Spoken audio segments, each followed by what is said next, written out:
Selamat pagi dan salam sejahtera bagi kita semua.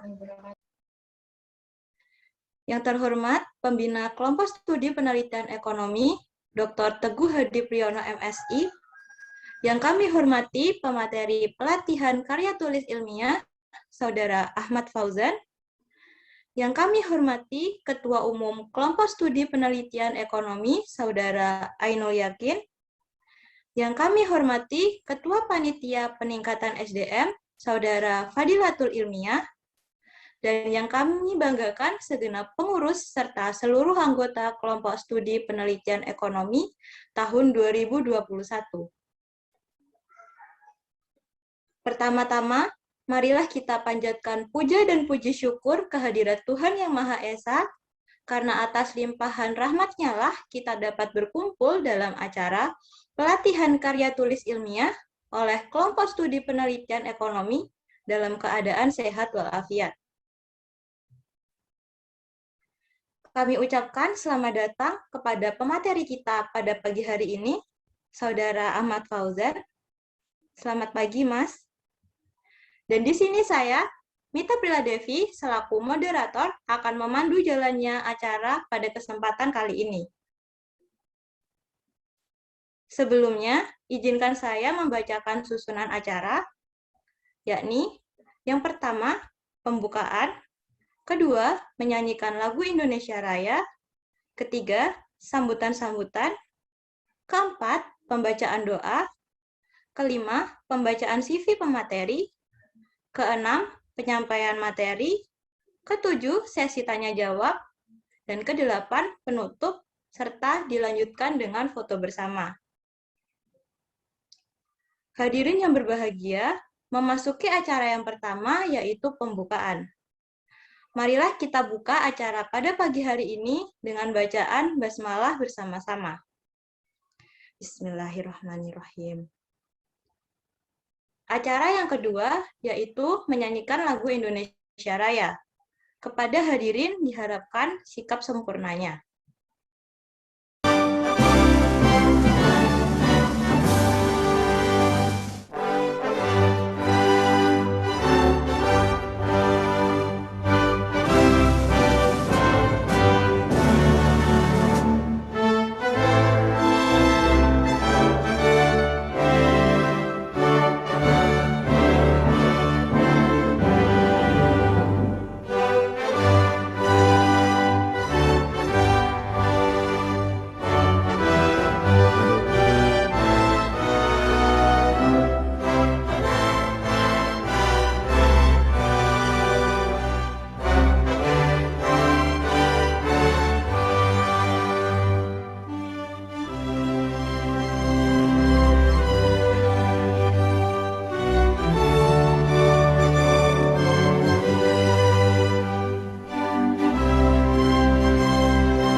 Terima kasih. Acara selanjutnya, acara ketiga adalah sambutan-sambutan. Sambutan yang pertama oleh Ketua Panitia Peningkatan SDM, Saudara Fadilatul Ilmiah, dipersilahkan. Baik, terima kasih atas waktunya. Sebelumnya saya ucapkan selamat pagi dan salam sejahtera bagi kita semua. Pertama-tama saya ingin mengucapkan yang terhormat Pembina Kelompok Studi Penelitian Ekonomi, Bapak Dr. Teguh Hadi Priyono, SEMSI, yang kebetulan berhalangan hadir pada acara pagi hari ini. Yang terhormat pemateri pelatihan KTI pertama, Saudara Ahmad Fauzan. Yang terhormat Ketua Ketua Umum KSPE Saudara Ainul Yakin dan rekan-rekan panitia beserta pengurus KSPE yang saya cintai beserta para anggota pelatihan KTI pertama KSPE yang saya banggakan. Puji syukur kehadirat Tuhan Yang Maha Esa, kita dapat berkumpul meskipun tidak bisa bertatap muka secara langsung. Pada kesempatan kali ini, saya ucapkan terima kasih kepada semua pihak yang telah bekerja keras dalam mewujudkan acara peningkatan SDM, yaitu pelatihan KTI pertama. Acara kita ini merupakan salah satu rangkaian acara yang akan berlanjut dalam 1 minggu berikutnya, yaitu terdapat 3 kali acara pelatihan KTI dan 1 kali acara peningkatan dan 1 kali acara yaitu pelatihan public speaking. Acara pelatihan ini sangatlah bermanfaat terutama untuk para anggota muda yang kelak akan melakukan penugasan penelitian dan tidak menutup kemungkinan akan mengikuti berbagai perlombaan yang ada. Sebagaimana yang telah kita ketahui bersama bahwa penelitian sangat dibutuhkan oleh para mahasiswa untuk membuat suatu karya tulis ilmiah yang pada akhirnya berguna untuk penyusunan skripsi. Nah, untuk menjadi seorang penulis atau peneliti yang hebat, maka dari itu kita harus mengetahui dan menguasai kemampuan dasar dari kepenulisan. Atas segala dasar itulah, sebuah kegiatan pelatihan KTI menjadi suatu hal yang perlu untuk dilaksanakan. Saya sebagai ketua panitia berharap bahwa acara ini dapat berlangsung dengan baik, begitu pula dengan pelatihan-pelatihan berikutnya. Selain itu, saya juga berharap agar para peserta sekalian bisa mengikuti acara ini dengan seksama dan bisa mengambil pelajaran di dalamnya. Akhir kata, dengan memohon ridho dari Allah Subhanahu wa Ta'ala dan dengan mengucapkan Bismillahirrahmanirrahim, acara pelatihan KTI Program Kerja Peningkatan SDM resmi saya buka. Semoga kegiatan ini bermanfaat bagi kita semua. Billahi taufiq wal hidayah. Wassalamualaikum warahmatullahi wabarakatuh. Disampaikan terima kasih. Sambutan yang kedua oleh Ketua Umum Kelompok Studi Penelitian Ekonomi, Saudara Ainul Yakin. Waktu dan tempat dipersilahkan. Baik, terima kasih waktunya, moderator. Sebelumnya, saya konfirmasi, apa suara saya terdengar dengan jelas? Terdengar. Oke, Assalamualaikum warahmatullahi wabarakatuh. Selamat pagi, salam sejahtera bagi kita semua. Om Santi Santi Om, Namo Buddhaya, salam kebajikan. Yang saya hormati pembina KSPE Kelompok Studi Penelitian Ekonomi Dr. Teguh Hadi Priyono MSI yang sedang berhalangan hadir karena ada bentrok dengan cara-cara sediekan belah. Dan juga yang terhormat kepada pemateri kita pada pagi hari ini, pelatihan KTI 1 Ahmad Fauzan Mawapres FEB 2020. Dan juga saya berterima kasih kepada para panitia yang telah mempersiapkan segalanya dengan baik sehingga acara ini dapat berlangsung. Acara pada pelatihan KTI ini merupakan acara pertama dari segala rangkaian yang telah disebutkan Ketua Panitia tadi. Dan saya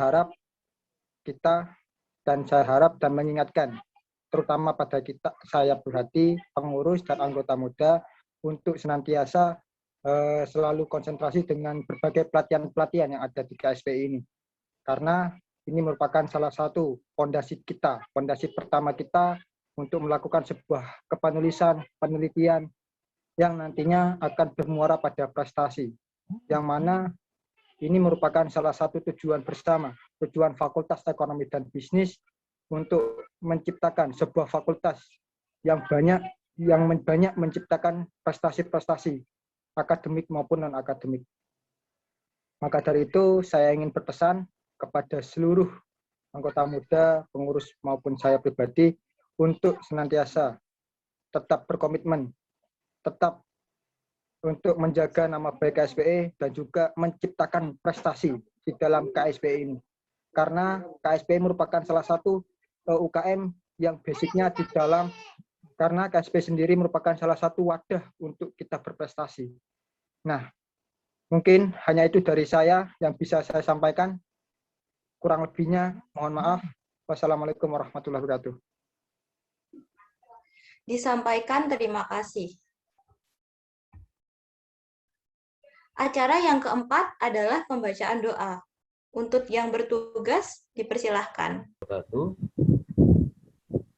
Perkenankan dan izinkan saya pada pagi hari ini untuk memimpin pembacaan doa. Sejenak, mari kita tundukkan sejenak kepala kita. A'udzu billahi minasyaitonir rajim. Bismillahirrahmanirrahim. Alhamdulillahirabbil alamin. Bismillahirrahmanirrahim. Alhamdulillahirabbil alamin. Allahumma shalli wa sallim ala sayyidina Muhammadin wa ala alihi wa sahbihi ajma'in. Allahumma malikul mulki tu'til mulka man tasha'u wa tanzi'ul mulka mimman tasha'u wa ta'izzu man tasha'u wa tudhillu man tasha'u biyadikal khair innaka ala kulli syai'in qadir. Allahumma a'inna ala zikrika wa syukrika wa husni ibadatika. Allahumma ya Allah ya Rahman, dengan mengucapkan puji dan syukur kehadiratmu atas segala rahmat dan karunia yang telah Engkau limpahkan kepada kami, kepada para pemimpin kami, kepada masyarakat dan negara kami. Allah ya Karim, izinkanlah kami pada hari ini untuk melaksanakan acara pelatihan karya tulis ilmiah kelompok studi penelitian ekonomi ini, dan jadikanlah acara ini sebagai majelis ilmu yang bermanfaat, sebagai pembangkit semangat bagi kami, dan bermanfaat bagi kemajuan negara kami. Allah ya Alim, berikanlah kami banyak ilmu dan berikanlah kemudahan kepada kami untuk memahaminya. Anugerahkanlah kepada kami apa yang telah Engkau anugerahkan kepada hamba-hamba-Mu yang soleh dan solehah. Ya Allah, ya Ghafar, dalam kekhusyuan dan kedudukan hati, kami memohon ampunan padamu atas segala dosa dan kesalahan kami, guru kami, serta dosa dan kesalahan kedua orang tua kami.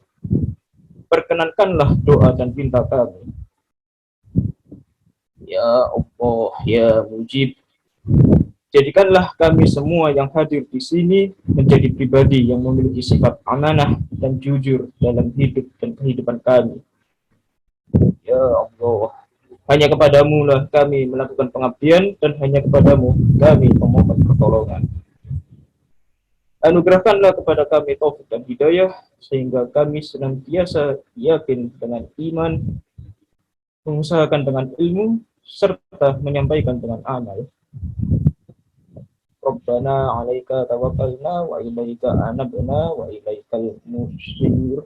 Rabbana atina fid dunya hasanah wa fil akhirati hasanah wa qina adzabannar. Subhanaka rabbika rabbil izzati amma yasifun wa salamun 'alal mursalin walhamdulillahi rabbil alamin. Disampaikan, terima kasih. Sebelum memasuki acara inti, berikut akan saya bacakan CV pemateri kita pada hari ini.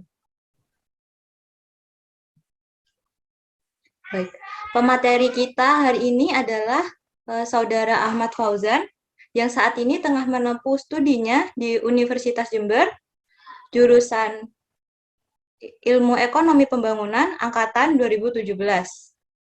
Kemampuan bahasa yang dimilikinya antara lain bahasa Inggris dan bahasa Indonesia.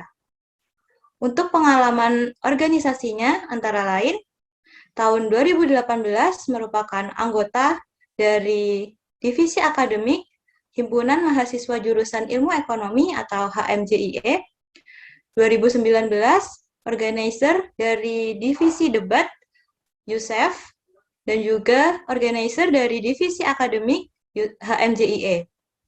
Untuk tahun 2020 sendiri merupakan presiden dari Yusef.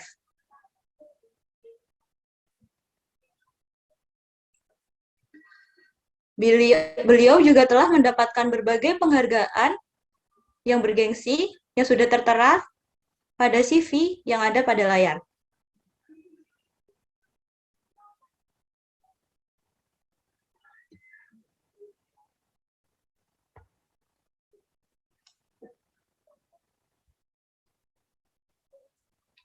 Baik, acara selanjutnya adalah acara inti berupa penyampaian materi karya tulis ilmiah.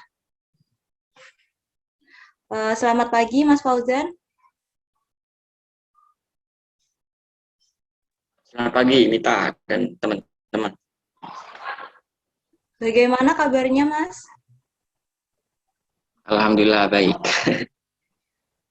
Ya, untuk mempersingkat waktu, mungkin bisa langsung menyampaikan materinya. Waktu dan tempat dipersilahkan. Baik, terima kasih. Assalamualaikum warahmatullahi wabarakatuh. Selamat pagi teman-teman. Di sini saya ingin sharing kepada teman-teman bagaimana terkait dengan pembuatan KTI maupun tips and tricks dalam membuat KTI. Nah, di sini kan tadi saya sudah dibacakan juga CV saya. Nama saya Fauzan dari Ekonomi Pembangunan atau EP 2017. Kemudian selanjutnya, baik, saya akan mulai slide selanjutnya. Baik, pada pagi hari ini saya akan mulai dari pertanyaan. Jadi ini beberapa pertanyaan yang sering muncul dari teman-teman, entah itu dari adik tingkat ataupun yang sejajaran dengan saya ataupun dengan maba dan lain sebagainya. Intinya ini adalah pertanyaan-pertanyaan yang saya dapatkan dari teman-teman. Yang pertama, bagaimana memulai KTI? Kemudian juga bagaimana mendapatkan ide menulis KTI? Kemudian ini pertanyaan kedua mengenai dengan jika KTI kalian merupakan sebuah produk ataupun aplikasi, apakah harus memiliki produk terlebih dahulu atau harus memiliki aplikasi terlebih dahulu ketika kita ingin menulis KTI. Nah, mungkin saya yang pertanyaan yang pertama saya akan menjawabnya di beberapa materi yang akan saya berikan. Kemudian yang kedua ini mungkin saya bisa jawab langsung karena begini, untuk menulis KTI kalian sebenarnya tidak harus memiliki ataupun menerapkan hal yang kalian tuangkan dalam KTI itu sudah terlaksana, sudah terimplementasi, tidak. Tetapi itu dapat berupa suatu gagasan ataupun ide yang nantinya kalian ilustrasikan. Jadi tidak harus ada aplikasi yang terlebih dahulu, juga tidak harus ada produknya terlebih dahulu. Maka dengan cara nanti misalkan itu belum terrealisasi, maka dengan cara memberikan ilustrasi, entah itu menyebutkan ciri-cirinya, kemudian mungkin menyebutkan menunjukkan ilustrasi dari produk tersebut ataupun dari aplikasi tersebut ataupun menyebutkan fitur-fitur yang ada dan lain sebagainya. Jadi intinya tidak harus ada aplikasi, tidak harus ada juga produk, tidak harus terimplementasi terlebih dahulu, tapi itu bisa diilustrasikan. Tetapi ketika itu sudah terimplementasi, itu akan lebih bagus karena akan lebih mudah untuk menggambarkan sesuatu atau inovasi kalian kepada pendengar, entah itu juri ataupun peserta lainnya, seperti itu. Kemudian untuk menjawab pertanyaan pertama, bagaimana menulis KTI, kemudian juga bagaimana mendapatkan ide untuk menulis KTI, saya akan jelaskan di slide selanjutnya.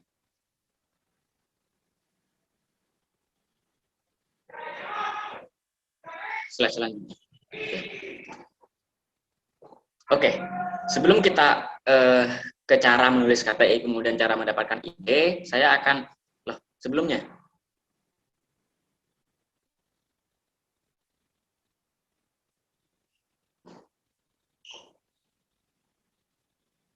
Ini boleh saya saja nggak yang share screen?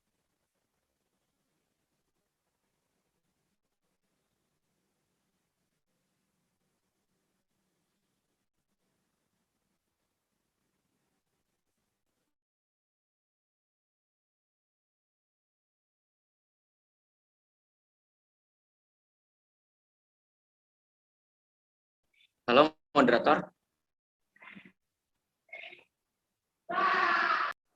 Iya, bagaimana Mas? Ini boleh saya saja nggak yang share screen? Biar ini efektif juga. Oh, iya. Ya, boleh Mas. Dipersilahkan. Mungkin ya, mereka house dulu.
Nah, sebelum kita bagaimana cara menulis KTI, kemudian juga cara mendapatkan ide,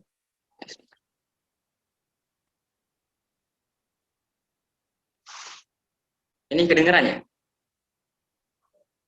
Terdengar, Mas. Oke. Kita akan membahas dulu bagaimana manfaat dari KTI itu. Jadi mengapa kita harus menulis KTI? Jadi yang pertama itu adalah kontribusi nyata kita sebagai kaum akademik atau sebagai mahasiswa. Itu sebagai kontribusi nyata, entah itu nanti diimplementasikan, maka itu akan menjadi sebuah kontribusi nyata. Tetapi misalkan apa ya?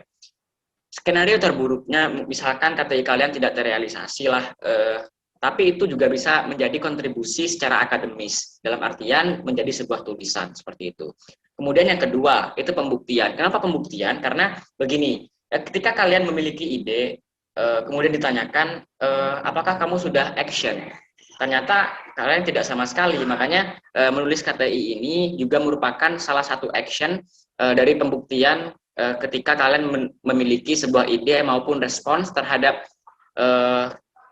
lingkungan di sekitar kalian ataupun terhadap permasalahan-permasalahan yang ada. Jadi ini merupakan sebuah pembuktian. Karena begini, saya tuh pernah ditanya di kelas oleh suatu coba kamu lihat permasalahan di sekitar kamu, jelaskan, kemudian solusinya apa. Saya ditanya kembali oleh dosen saya. Terus ini sudah dalam tulisan ataupun kamu udah implementasikan ataupun kamu sudah melakukan sosialisasi terhadap stakeholders yang ada di dalam lingkup permasalahan tersebut. Saya jawab tidak, Pak. Nah, ini dengan kamu sampai seperti mahasiswa lagi, kamu sekarang mahasiswa, jadi kamu harus melakukan pembuktian bahwa kamu adalah dapat apa ya? Dapat memberikan suatu ide dan dapat mengimplementasikan. Makanya ini meskipun menulis KTI itu tidak sampai kepada ranahnya implementasi, tetapi diharapkan ke sana ya. Tapi ketika tidak sampai ke sana, maka itu juga merupakan sebuah pembuktian kalau kita memiliki sebuah ide. Kemudian berpikir kritis, ini sudah jelas bahwa berpikir kritis itu tidak ini ya. Kalau saya bilang tidak dapat didapatkan secara instan. Jadi memang kita harus habis. Jadi seperti itu. Kalau prinsip saya untuk melatih berpikir kritis saya harus menulis seperti itu. Kemudian yang keempat itu adalah proteksi ide. Kenapa proteksi ide? Karena begini, saya itu sangat jarang untuk bercerita kepada teman-teman saya, kemudian juga kepada rekan-rekan saya mengenai ide-ide yang saya miliki terhadap permasalahan yang ada. Kenapa? Karena saya takut bahwa ide yang saya miliki itu kemudian dituangkan oleh teman-teman saya yang setelah mendengarkan kepada sebuah KTI, dan itu merupakan sebuah bukti nyata kalau ide itu adalah milik seseorang yang menulis KTI tersebut. Makanya jangan sampai ide yang kalian miliki itu dicuri ataupun ya dicuri atau dipakai oleh teman-teman kalian ketika kalian menceritakan, for example. Makanya ini adalah merupakan sebuah proteksi ide yang kalian miliki, sehingga ketika kalian telah menulis KTI, maka itu tidak bisa di-admit atau diakui oleh pihak-pihak lainnya ataupun teman-teman kalian yang telah mendengarkan ide kalian. Makanya saya seringnya adalah saya menceritakan ide saya kepada teman-teman ketika ide itu telah menjadi KTI. Menulis ide itu saya menceritakan kepada teman-teman seperti itu. Kemudian sama juga seperti skripsi, ini nggak hanya di KTI. Ketika kalian ingin menulis skripsi, jangan sampai ketika ada ide untuk menulis skripsi kalian menceritakannya. Nah, kemudian selanjutnya modal menulis KTI. Jadi ketika kita sudah mengetahui manfaatnya, kemudian kita harus ketika kita akan memulai, kita harus tahu dulu modalnya itu apa ketika kita ingin menulis KTI. Yang pertama yang jelas adalah ide atau sebagai bahan penulisan. Nah, nanti saya akan jelaskan lebih lanjutnya di slide selanjutnya. Ini kemampuan menulis karya ilmiah.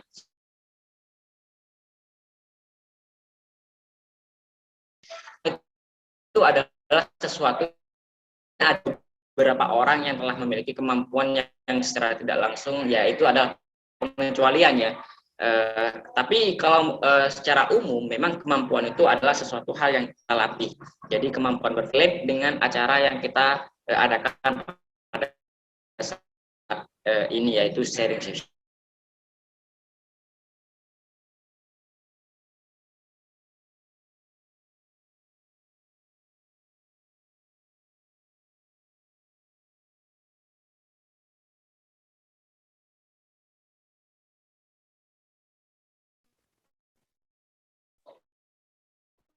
Ya, saya lanjutkan. Makanya output yang diharapkan dari kegiatan ini adalah bagaimana nantinya teman-teman di sini memiliki Maaf Mas, kemampuan dalam menulis karya tulis ilmiah, kemudian juga berpikir ilmiah seperti. permisi dulu Mas. Ya, gimana? Iya, sebentar. Masih ada trouble sedikit. Baik.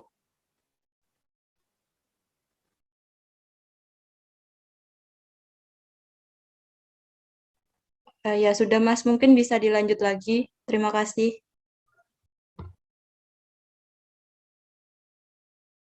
Baik, itu adalah modal menulis KTI, teman-teman. Jadi, kalian harus memiliki 3 hal tersebut ketika kalian. Nah, ini dari mana ide itu bisa didapatkan. Nah, ini kita masuk kepada modal yang pertama, yaitu kita harus memiliki dari mana ide KTI itu bisa didapatkan seperti itu. Yang pertama, lingkungan sekitar. Begini, ini merupakan salah satu sumber yang menurut saya sangat gampang daripada yang lainnya, karena kita hanya menjadi sebuah observer, kita melihat secara langsung bagaimana lingkungan sekitar kita itu misalkan terdapat permasalahan, kemudian terdapat juga hambatan-hambatan yang menghalangi adanya optimalisasi potensi yang ada. Jadi lingkungan sekitar ini merupakan sumber yang sangat gampang didapatkan, kemudian juga gampang dianalisis karena kita ikut merasakan ataupun melihat secara langsung seperti itu. Jadi dari lingkungan sekitar itu kita lihat permasalahannya apa, kemudian dianalisis lebih dalam lagi, kemudian kita munculkan sebuah solusi dalam bentuk ide seperti itu. Dan juga yang kedua, pengalaman. Ini 11-12 dengan lingkungan sekitar hampir sama, tapi ini pengalaman kalau menurut saya lebih ini ya, lebih sense of belonging-nya lebih ada karena kita mengalami secara langsung. Jadi tetapi pengalaman ini tidak hanya permasalahan pribadi kalian, bukan berarti seperti itu, tetapi yang ini pengalaman yang juga dirasakan ataupun menjadi permasalahan bagi orang lainnya seperti itu. Jadi bukan misalkan pengalaman ini hanya merupakan masalah pribadi saya yang tidak dialami oleh orang lain misalkan. Jadi jangan seperti itu, karena kata itu basisnya dia adalah harus objektif, tidak subjektif. Kemudian juga jurnal dan berita. Nah ini kita juga bisa dapatkan dari jurnal dan berita. Kita sering membaca jurnal-jurnal, kemudian juga berita. Nah berita ini kalau menurut saya juga efektif karena dari berita kita akan mendapatkan permasalahan-permasalahan yang up to date, yang yang hot issue. Jadi hot issue kemudian up to date, sehingga sangat bagus untuk dijadikan nanti sebuah ide ataupun sebuah KTI seperti itu. Kemudian yang keempat, karya tulis ilmiah sebelumnya. Jadi bukan berarti kita copy paste dari karya tulis ilmiah sebelumnya, tetapi kita misalkan melakukan pengembangan. Contohnya si A menulis KTI, dia menyebutkan solusi, tetapi kalian merasa bahwa solusi itu masih ada celah yang harus diperbaiki, maka kalian mungkin bisa menuangkan solusi, perbaikan solusi dari KTI sebelumnya di dalam KTI kalian seperti itu. Namun bukan berarti copy paste. Kemudian bagaimana proses ide terbentuk? Nah, ketika kita sudah mengetahui sumbernya, maka kita menanyakan bagaimana prosesnya. Bagaimana proses itu terbentuk? Yang pertama, imajinasi. Contohnya, ketika kita menggunakan sumber ide itu dari lingkungan, misalkan kita berimajinasi dulu. Imajinasi itu boleh, tetapi di sini harus dilahirkan sebuah inspirasi. Namun imajinasi itu harus dia harus bisa lebih aplikatif. Jadi jangan terlalu berimajinasi yang sangat tidak mungkin contohnya. Contohnya sangat tidak mungkin untuk diimplementasikan atau susah untuk diimplementasikan. Makanya imajinasi itu boleh, tapi nanti imajinasinya itu mengarah kepada sesuatu yang aplikatif, sehingga dapat ditulis di dalam KTI-nya. Kemudian dari imajinasi itu akan lahir sebuah inspirasi. Nah, dari inspirasi kita tidak cukup di sana, tapi kita harus menganalisis. Jadi tidak bisa kita hanya berimajinasi ketika kita melihat sesuatu, tetapi kita juga harus melakukan analisis kembali. Analisis secara mendalam, apa sih nanti root of problemnya itu apa. Problemnya apa, root of problemnya apa. Jadi problem sama root of problem. Problem itu kan permasalahan, kemudian root of problem itu adalah akar permasalahan sehingga dihasilkan sebuah solusi atau ide nantinya. Seperti itu teman-teman. Jadi kalau menurut saya terdapat 4 tahapan ini bagaimana proses ide itu terbentuk ketika kita mendapatkan ide itu dari sumber-sumber yang telah saya jelaskan tadi. Kemudian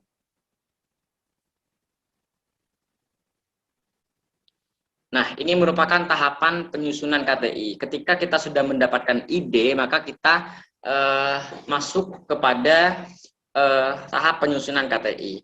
Nah, yang pertama persiapan, kemudian pengumpulan data, kemudian tahap penulisan. Ini secara besar saya kategorikan menjadi 3. Yang pertama, persiapan. Nah, persiapan ini apa aja? Jadi persiapan itu yang dilakukan penulisan KTI. Sebelum penulisan KTI. Jadi terdapat 3 hal, yaitu pemilihan topik, kemudian juga penentuan judul, kemudian juga perancangan outline. Nah, pemilihan topik. Nah, disarankan nanti pemilihan topiknya itu terdapat menggambarkan bahwa itu adalah hot issue. Jadi yang kalian tulis itu atau topik yang kalian pilih itu adalah hot issue atau yang up to date. Jangan sampai nanti permasalahan yang kalian angkat itu adalah permasalahan yang sangat lawas dan sudah banyak sekali solusi-solusi yang udah ada. Jadi lebih baik nanti hot issue karena akan menjadi nilai tambah bagi KTI kalian. Kemudian juga urgensi. Nah, tidak mungkin kan kita memilih topik yang itu bukan urgensi. Contohnya nih ya sekarang, kita lebih baik kalau di masa pandemi ini ya kita lebih baik untuk menulis KTI yang berkaitan dengan kesehatan ataupun dari COVID-19, karena memang urgensi sekarang itu adalah COVID-19, entah itu di dalam berbagai sektor, entah itu ekonomi maupun kesehatan maupun juga pertanian dan lain sebagainya. Jadi urgensi itu memang harus ada di dalam topik yang kalian pilih. Kemudian yang ketiga, interest. Nah, jangan sampai teman-teman ini memilih topik yang bukan interest kalian, yang bukan minat kalian. Contohnya nih ya, anak ekonomi, ternyata dia menulis KTI tentang kesehatan, padahal dia kemampuannya bukan di sana. Nah, jangan sampai seperti itu. Itu saya sarankan karena ketika pemilihan topik itu sesuai dengan interest teman-teman, maka nanti akan mempermudah teman-teman dalam penulisan KTI karena pemahaman secara konsep ataupun secara dasar itu sudah dimiliki, sehingga ketika topik kalian based on your interest, maka itu akan lebih mudah. Kemudian penentuan judul. Nah, di penentuan judul, kalau saya boleh simpulkan itu terdapat 4 hal. Yang pertama itu branding. Jadi misalkan ya, kita branding judul kita misalkan dalam bentuk singkatan, entah itu dalam bentuk nama, yang dalam bentuk produk. Nah, makanya di sana harus ada branding sehingga nanti pembaca itu akan tertarik untuk membaca karena tidak tahu menahu mengenai branding yang kalian terapkan di dalam judul kalian. Kemudian solusi. Nah, solusi juga saya rasa harus ada di dalam judul kita. Jadi judul itu berisikan tentang branding pertama, kemudian solusi, kemudian juga tujuan, kemudian juga tempat. Seperti itu. Kemudian yang ketiga, ketika kita sudah menentukan judul, maka kita masuk kepada perancangan outline. Nah, perancangan outline ini apa? Kalau saya boleh bilang, mungkin teman-teman di sini sudah paham ya mengenai apa itu outline. Bagi yang mungkin yang semester udah tua, terutama. Karena outline ini, kalau saya boleh bilang, dia itu basisnya adalah sebuah pedoman penulisan kita. Jadi outline itu adalah sebuah rancangan ataupun poin-poin yang di sana berisikan dari mana kita akan membahas bab 1, kemudian limitasinya itu limitation ataupun batasannya itu batasan bahasan dari bab 1 itu di mana, kemudian di bab 2 itu juga sedemikian. Jadi dari outline ini kita bisa melihat ataupun bisa memprediksi arah penelitian ataupun arah penulisan KTI kita itu kemana, seperti itu. Jadi kalau boleh bilang ini adalah sesuatu yang sebagai solusi dari terhambatnya penulisan KTI di tengah-tengah, karena kan banyak sekali tuh teman-teman yang menulis KTI kemudian di tengah-tengah penulisan kalian merasa kebingungan, saya ingin menulis apa lagi ya. Nah, seperti itu. Nah, ini merupakan perancangan outline merupakan salah satu solusi yang saya rasa sangat efektif ya untuk men-tackle adanya hambatan-hambatan penulisan KTI yang sedemikian saya jelaskan. Kemudian ketika persiapan kita sudah selesai, pemilihan topiknya sudah ada, judulnya juga sudah ada, kemudian outline-nya atau pedomannya juga sudah ada, maka kita masuk kepada pengumpulan data. Nah, kenapa kita nggak langsung menulis aja, Kak? Karena pengumpulan data itu kalau saya boleh bilang, ketika kalian sudah menulis, kemudian data tidak tersedia, nah kalian akan kesusahan tuh. Malah ada beberapa teman-teman ketika sudah menulis, kemudian data tidak tersedia, sehingga dia menulisnya dari awal dengan topik yang berbeda. Nah, jadi jangan sampai nanti ketika sudah di tengah-tengah, kemudian kalian mengulang lagi karena keterbatasan data. Makanya di sini saya bilang, sebelum kalian menulis KTI, data itu memang harus sudah ada terlebih dahulu, kalau saya boleh bilang, karena untuk efisiensi waktu juga. Saya itu pernah menulis KTI hanya dalam waktu 3-4 hari saja. Ya, kenapa sangat cepat, Kak? Ya karena memang saya menggunakan tahapan-tahapan yang ini. Karena ketika topik sudah ada, judul sudah ada, outline sudah ada, kemudian data juga sudah tersedia, maka di dalam penulisan kita dapat secara efisien dan efektif. Kita tidak perlu mikir lagi kemana-mana, kita hanya mengembangkan outline yang telah kita buat, seperti itu. Maka pengumpulan data. Jadi data itu kalau saya boleh kategorikan secara dari mana kita mendapatkannya, itu ada 2, data sekunder sama data primer, yang saya akan jelaskan nanti di slide selanjutnya. Kemudian di tahap penulisan. Nah, ketika data sudah tersedia, kemudian juga topik dan judul sudah ada, outline juga sudah ada, maka kita masuk kepada tahap penulisan. Nah, di tahap penulisan yang perlu kita perhatikan adalah mengacu pada outline. Itu yang pertama. Karena boleh kita merubah outline ataupun pembahasan kita tidak sesuai dengan outline. Tapi kalau saya boleh saran, itu mengubahnya jangan terlalu berbanding terbalik, karena ketika mengubahnya sudah terlalu banyak, maka nanti kalian ya akan terhambat lagi di tengah penulisan, kalian akan terhambat. Makanya diutamakan nanti mengacu pada outline, tetapi bukan berarti outline itu basisnya adalah kaku, tidak, tetapi bisa dilakukan pengembangan lagi seperti itu. Kemudian mengacu pada pedoman penulisan. Kalau berbicara tentang pedoman penulisan, sebenarnya tidak ada pedoman penulisan sebagai acuan dari lomba-lomba seluruh nasional ataupun di seluruh universitas, itu tidak ada. Jadi biasanya pedoman penulisan itu ditentukan oleh panitia penyelenggara, seperti itu. Kemudian memperhatikan kaidah penulisan juga. Nah, kalau kaidah penulisan kan seperti penggunaan huruf kapital, kemudian juga kemudian juga penggunaan kutipan langsung dan tidak langsung. Nah, ini juga perlu diperhatikan oleh teman-teman dalam tahap penulisan. Oke. Nah, sekarang kita masuk kepada kerangka umum. Jadi kalau saya boleh kategorikan di KTI itu terdapat 5. Yang pertama pendahuluan, di mana kita akan membahas latar belakang, kemudian rumusan masalah, kemudian juga tujuan dan manfaat. Nah, di latar belakang biasanya kalau saya boleh katakan itu ada beberapa hal yang memang harus ada di latar belakang. Nah, biasanya pertama itu adalah urgensi penulisan KTI kalian berdasarkan teori maupun berdasarkan praktis.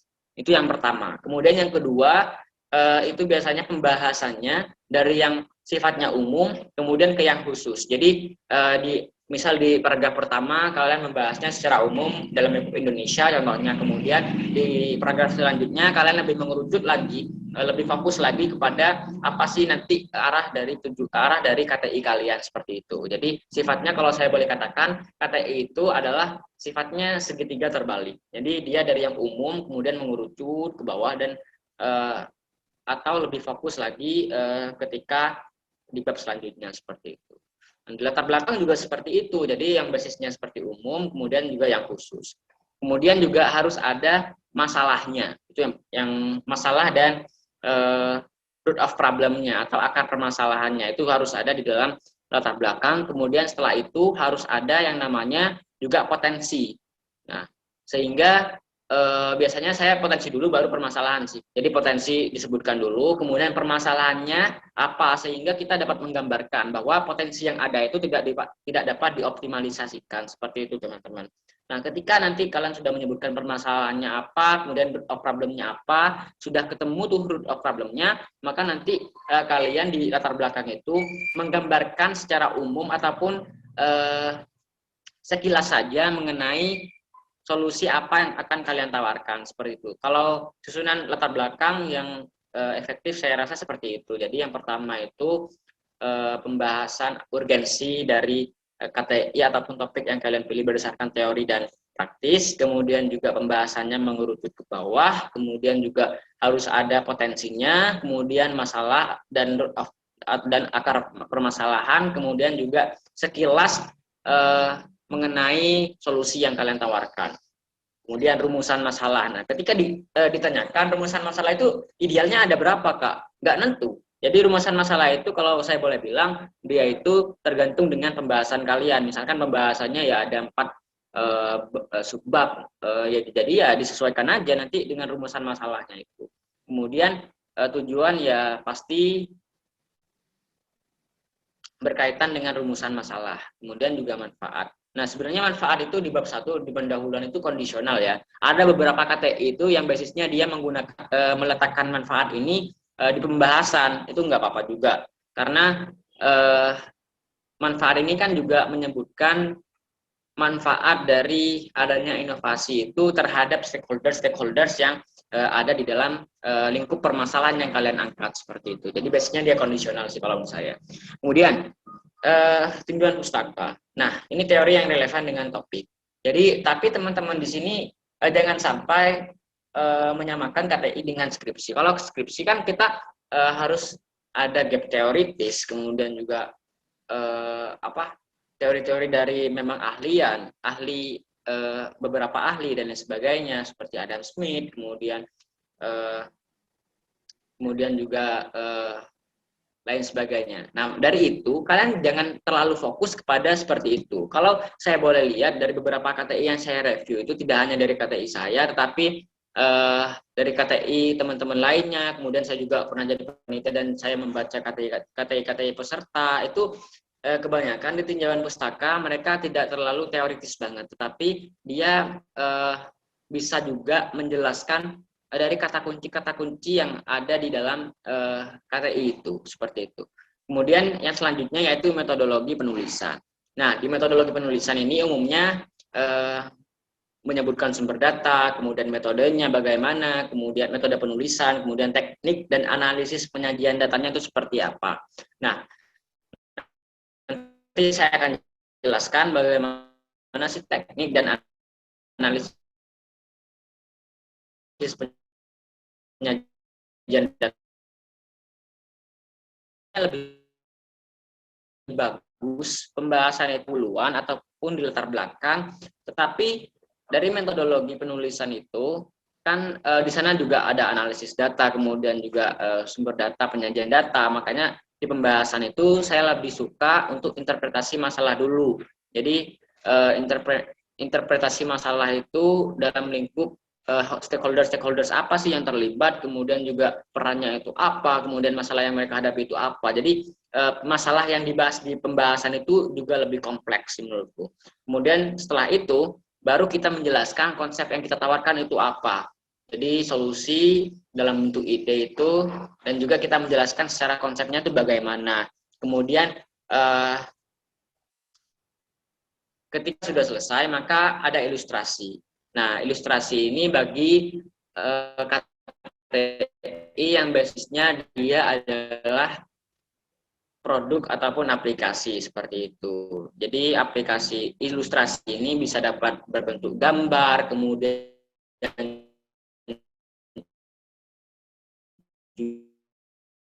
juga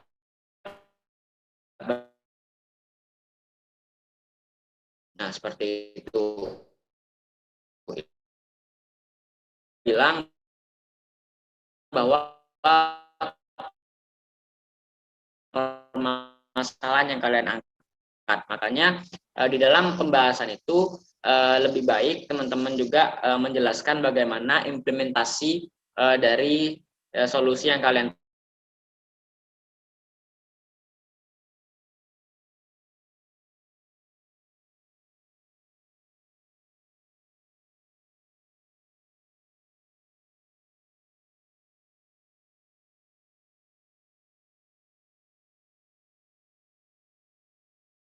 Ya, mohon maaf ini ada gangguan sinyal. Saya lanjutkan ya. Implementasi, maka kita juga harus menjelaskan implikasinya itu apa dari solusi yang kalian tawarkan, seperti itu.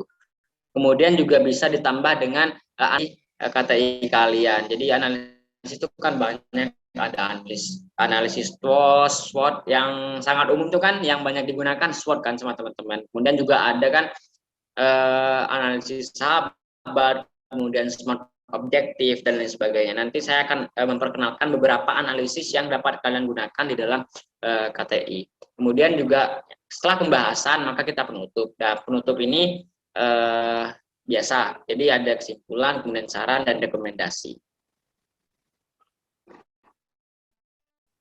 Oke. Nah, selanjutnya ini mengenai data. Jadi data itu penting nggak dalam KTI? Penting. Jadi karena KTI itu adalah karya tulis ilmiah. Dia basisnya ilmiah sehingga harus didukung dengan evidence yang juga ilmiah. Seperti itu, teman-teman. Makanya di sana harus ada data pendukung dari, boleh katakan data itu harus objektif, representatif, valid, dan relevan. Jadi yang dimaksud objektif itu adalah kepentingan pribadi dan lain sebagainya. Jadi kita harus objektif dalam mengambil data itu. Topik ya, atau permasalahan yang kalian angkat, kemudian juga harus valid. Ya, valid ini kalau saya boleh katakan dia bisa diuji analisis juga. Tetapi kalau di dalam KTI saya rasa tidak perlu ya, kayak uji statistik dan lain sebagainya untuk untuk menunjukkan bahwa data yang kalian pakai itu adalah valid. Kalau saya di dalam KTI itu sangat jarang ya kalau menggunakan dengan analisis statistik dan lain sebagainya. Tetapi valid di sini kita bisa artikan bahwa kalian mendapatkan dari sumber yang terpercaya seperti BPS, kemudian juga website Kemendikbud, ataupun juga kalian terjun langsung kepada lapangan seperti itu. Kemudian relevan juga dengan penelitian. Jangan sampai nanti kalian meneliti A, kemudian data kalian B. Nah, jangan sampai seperti itu. Jadi harus objektif, representatif, valid, dan relevan. Nah, tadi saya sudah menyebutkan bahwa secara kalau dikelompokkan, data itu dikelompokkan secara dari mana sumber itu didapatkan, itu dibagi menjadi dua, yaitu primer dan sekunder. Jadi primer itu data yang kita dapatkan secara langsung, kemudian sekunder itu banyak yang menyebutkan bahwa data sekunder itu hanya data pelengkap dari data primer, seperti itu, karena dia diperoleh secara tidak langsung. Nah, data primer itu dapat diperoleh dari wawancara, kemudian juga kuesioner, kemudian juga observasi. Nah, di dalam data primer, itu lebih baik teman-teman juga menjadi partisipan di dalam permasalahan yang kalian akan angkat seperti itu. Jadi misalkan kalian terjun langsung dan merasakan secara langsung bagian lebih efektif juga, karena akan lagi ketika kalian menjadi atau pustaka dari buku, kemudian dari dunia,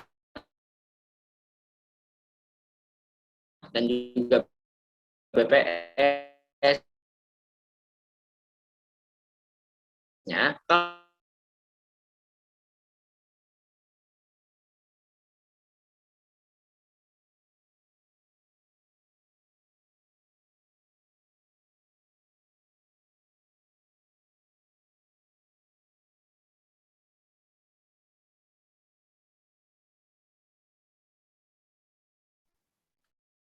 Oke, ini maaf ya, ini wifi-nya lagi error-error. Kemudian saya lanjutkan. Nah, dari analisis dan penyajian data, saya sudah sebutkan bahwa teman-teman jangan terlalu mengacu kepada misalkan analisis statistik, kemudian kayak uji F, kemudian uji asumsi klasik dan lain sebagainya. Kalau saya baca selama ini KTI itu jarang banget yang seperti itu, kecuali misalkan PKM yang basisnya dia penelitian. Oke, kalian boleh menggunakan analisis statistik, kemudian juga ekonometrik dan lain sebagainya. Tapi kalau saya lihat dari KTI itu karena dia base-nya inovasi dan hanya menggunakan data itu sebagai data pendukung dari adanya evidence, maka dalam analisis data maupun penyajian datanya itu tidak terlalu menggunakan analisis statistik seperti uji F, kemudian uji T, kemudian juga uji asumsi klasik dan lain sebagainya. Seperti itu teman-teman. Jadi kalian jangan bingung. Kemarin tuh ada yang sempat bingung, Mas ini gimana ya? Apakah seperti tugas yang statistik kemarin ya untuk membuat KTI ini di dalam bab 3-nya? Oh tidak, tapi kita bisa di sana menjelaskan, tapi bukan berarti kita memberikan kesimpulan terhadap data itu, seperti itu. Itu mengenai data.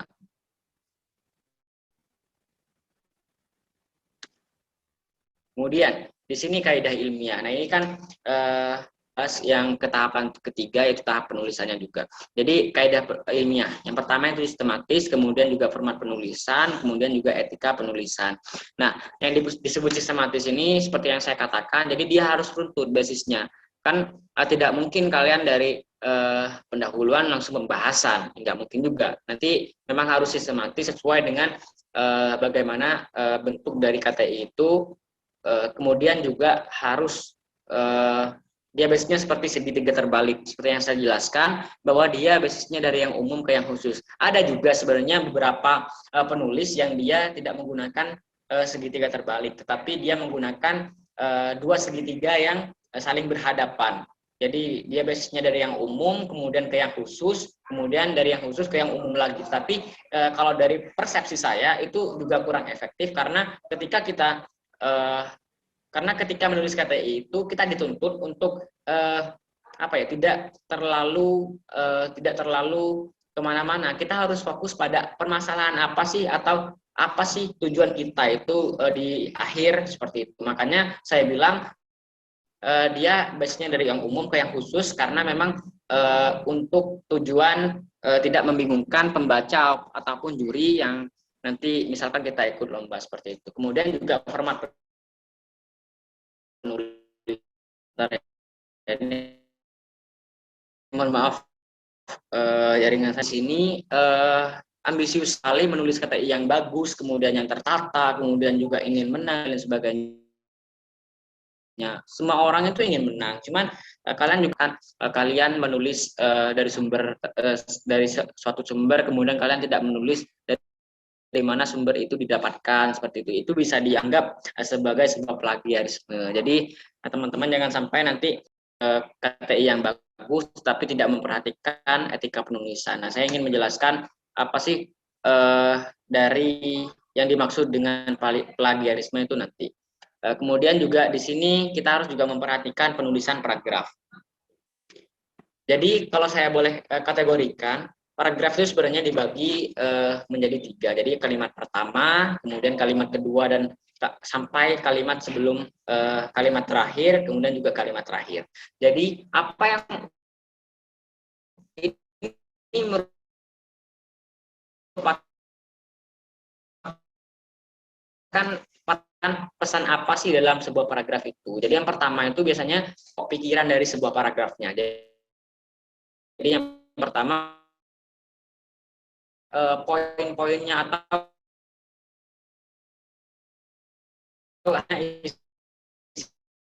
isinya argumen,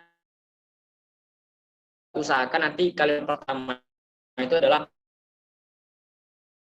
pikirannya dari sebuah, itu adalah merupakan penjelasan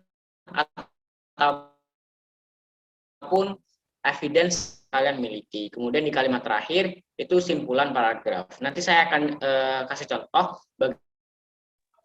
Jadi plagiarisme itu Kalau pengertian secara umum, dia adalah tindakan pengambilan karangan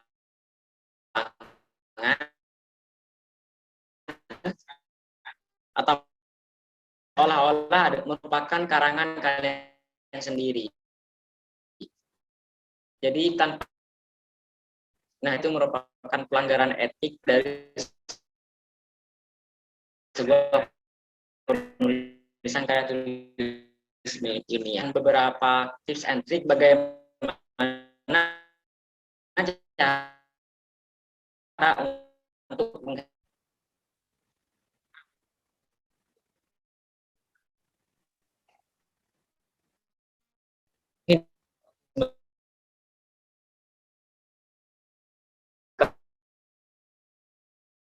originalitas ide, kemudian mencantumkan citasi dalam kutipan, kemudian juga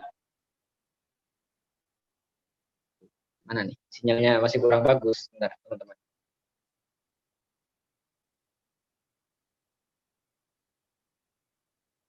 Nah, originalitas ide. Jadi ketika ide kalian itu orisinil, memang benar-benar murni ide kalian, saya rasa itu akan meminimalisir adanya sebuah plagiarisme. Jadi menulisnya kita dengan sendirinya atau dengan mengarang based on our idea, seperti itu. Jadi originalitas ide itu merupakan salah satu untuk menghindari sebuah tindakan plagiarisme. Karena begini, ketika itu merupakan ide kita akan menulis itu based on our understanding, sesuai dengan pemahaman kita mengenai ide tersebut. Seperti bukan based on other people understanding, bukan sesuai dengan pendapat orang lain mengenai ide kita, seperti itu. Kemudian yang kedua itu menyampaikan tidak langsung. Nah, ini jelas merupakan sebuah tindakan yang untuk meminimalisir adanya sebuah tindakan plagiarisme. Ketika kita mencantumkan citasi dari mana kutipan itu didapat, pengarangnya siapa, tahun berapa, nah itu akan tidak dianggap sebagai sebuah plagiarisme. Kemudian juga tips yang terakhir yaitu melakukan parafrase. Nah, yang dimaksud parafrase ini adalah sebenarnya poinnya adalah sama, tapi nanti kalian menggunakan kata-kata yang berbeda, seperti itu. Nah, itu adalah beberapa cara untuk menghindari bagaimana sebuah plagiarisme yang saya rasa itu adalah pelanggaran etik dalam penulisan karya tulis ilmiah. Kemudian,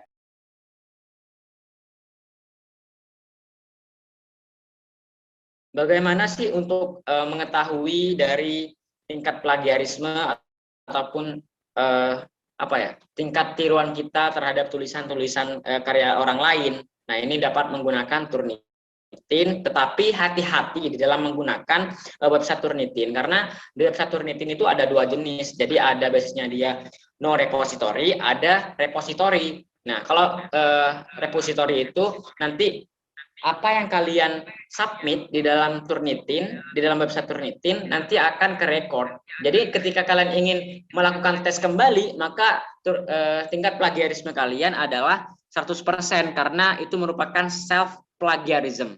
Jadi karena itu sudah terrekod di dalam Turnitin, ketika kalian ingin mengetes kembali, maka ya otomatis akan 100%, seperti itu.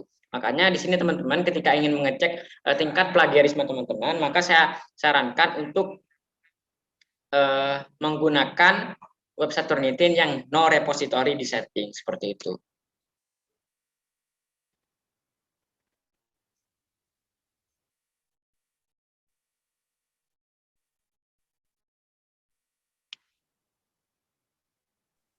Nah, ini adalah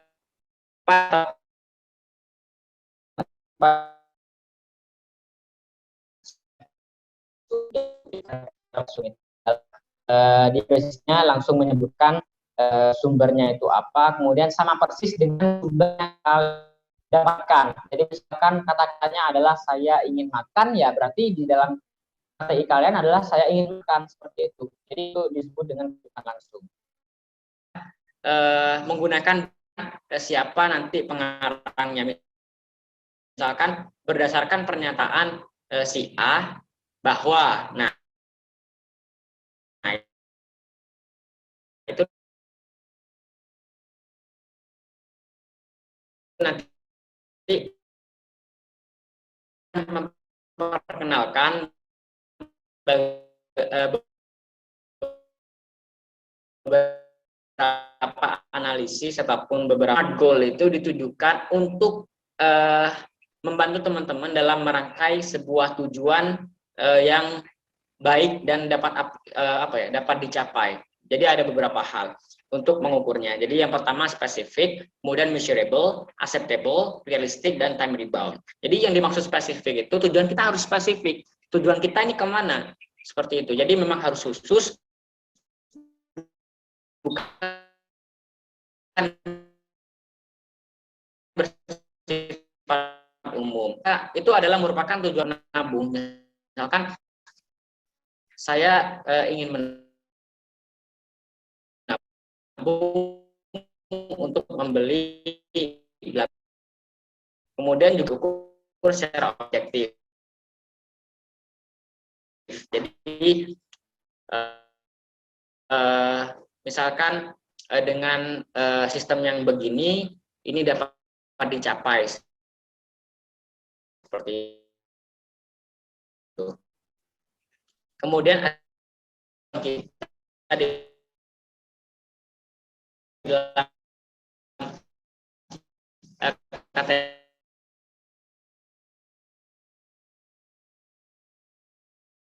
Mohon maaf semua, pemateri masih trouble. Mohon ditunggu sebentar ya.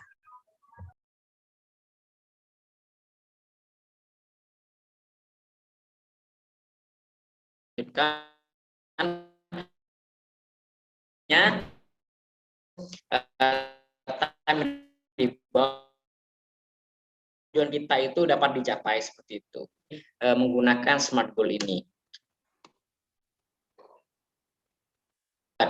Nah, ini sebenarnya berkaitan dengan analisis atau metode SMART tadi, SMART goal, karena di sini ditindak. Jadi analisis sahabat itu sebenarnya untuk visualisasi keseluruhan dari ide kita ataupun KTI kita. Yang pertama itu tindakan, kemudian sasaran, kemudian hambatan, dan juga bantuan.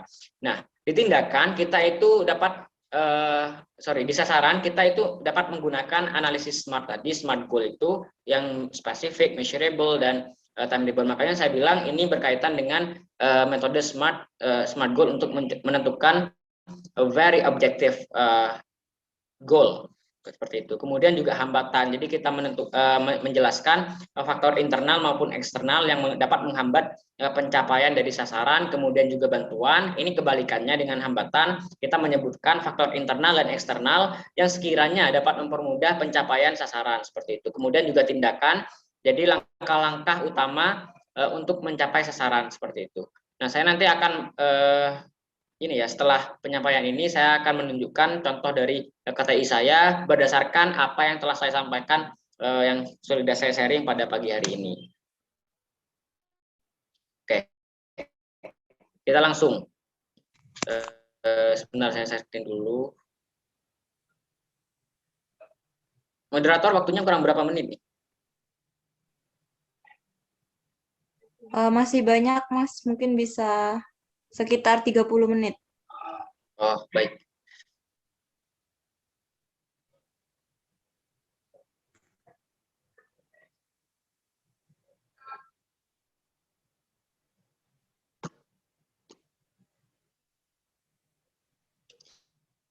Oke, ini udah kelihatan ya? Sudah. Oke, ini saya akan menjelaskan atau menerapkan apa yang telah saya omongkan tadi ke dalam KTI saya yang pernah saya tulis. Nah, ini contoh dari KTI saya. Judulnya Investama Fintech Permodalan Usaha Mahasiswa dengan Sistem Factoring sebagai Inovasi Peningkatan Pengusaha Muda di Kabupaten Jember. Nah, kita pertama kita membahas judul rekan tadi. Jadi ada branding, kemudian juga ada solusi, ada tujuan, dan juga ada tempat jika itu memang spesifik kepada tempat tertentu. Jadi Investama ini merupakan branding saya terhadap inovasi saya. Jadi branding Investama. Jadi ini merupakan fintech permudah dalam usaha. Ini juga ada yang namanya solusinya. Jadi saya juga menyebutkan solusi dari judul saya. Jadi itu merupakan sebuah solusi dari permasalahan yang saya angkat di sini. Kemudian juga selain itu ada target atau tujuan kita itu apa sih? Jadi peningkatan pengusaha muda seperti itu. Kemudian juga ada tempat yaitu Jember. Jadi dari judul ini saya rasa efektif untuk untuk menggambarkan seluruh isi dari KTI saya seperti itu. Itu dari judul. Kemudian kita pindah ke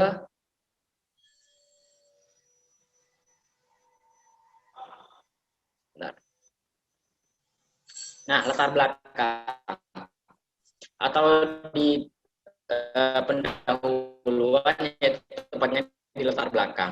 Jadi, menggambarkan urgensi penulisan kita secara teori maupun praktis. Nah, di sini saya menggambarkan hal itu, yaitu yang pertama secara praktis yang menyebutkan bahwa kewirausahaan merupakan kontributor utama dalam perekonomian dengan mempromosikan inovasi, kompetisi, dan pekerjaan. Kemudian secara teori, saya menyebutkan dengan teori Sumter dalam bukunya In Theory of Economic Development, An Inquiry into Profit, Capital, Credit, and Interest, and the Business Cycle, bahwa entrepreneur itu juga mempunyai peran besar. Jadi, karena memang topik yang saya pilih itu adalah entrepreneur, maka di sini saya menyebutkan bagaimana urgensi entrepreneur itu di dalam secara teori maupun praktis, seperti itu teman-teman.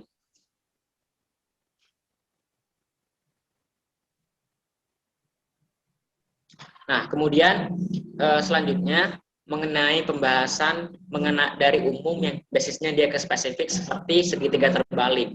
Jadi di sini saya contohkan, saya di sini menjelaskan terlebih dahulu mengenai kontribusi wirausaha di Indonesia yang begitu besar. Kemudian di sini di bawah saya lebih mengerucut lagi, tidak berbicara lagi mengenai wirausaha secara nasional, tapi saya spesifik kepada Jember, khususnya nanti milenial seperti itu. Jadi dari itu bisa dilihat bahwa dari yang basisnya spesifik ke yang dari yang basisnya umum ke yang spesifik seperti itu teman-teman. Kemudian ini di yang warna ungu atau pink ini merupakan sebuah evidence yang mendukung seperti itu. Evidence-nya itu dalam bentuk data.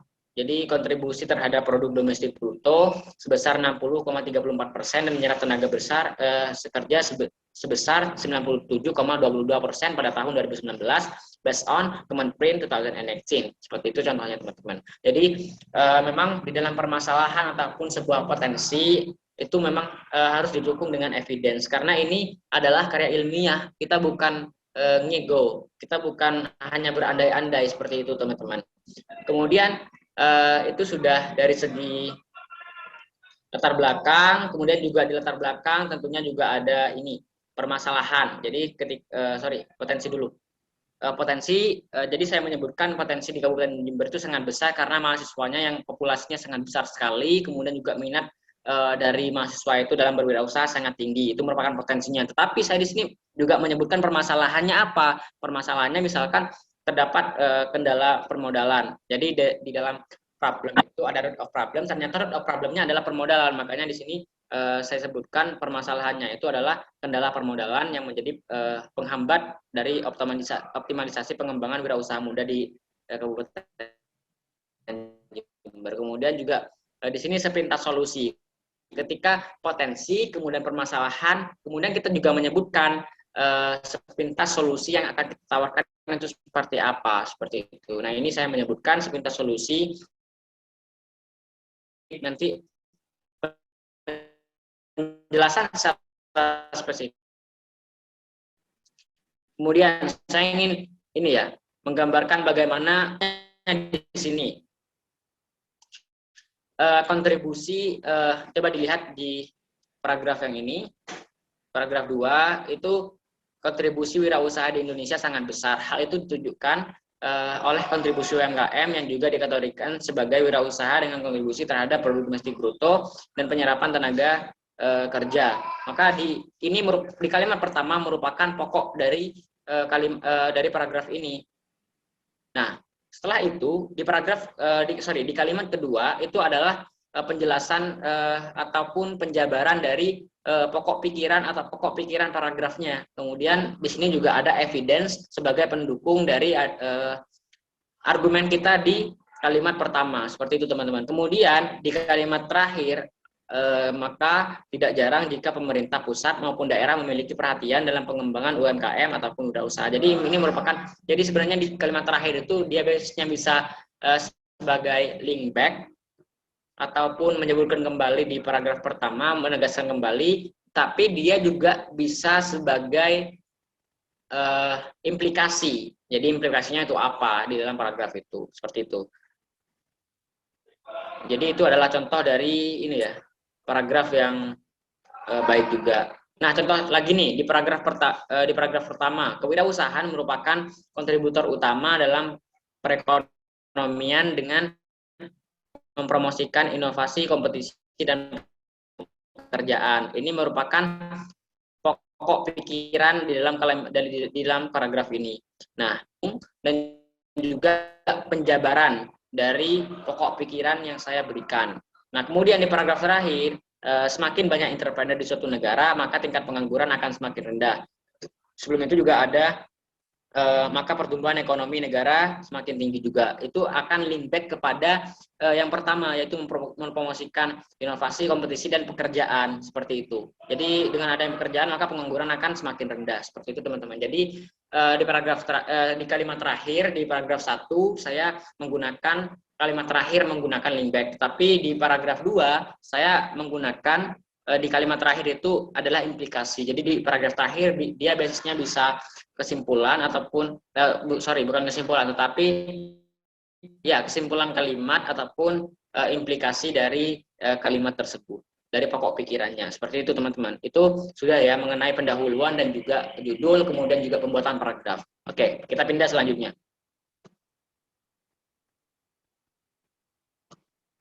Nah, selanjutnya, mungkin di sini di tahapan penelitian. Di tahapan penelitian itu banyak sekali teman-teman yang masih bingung. Kak, saya harus gimana di tahapan penelitian?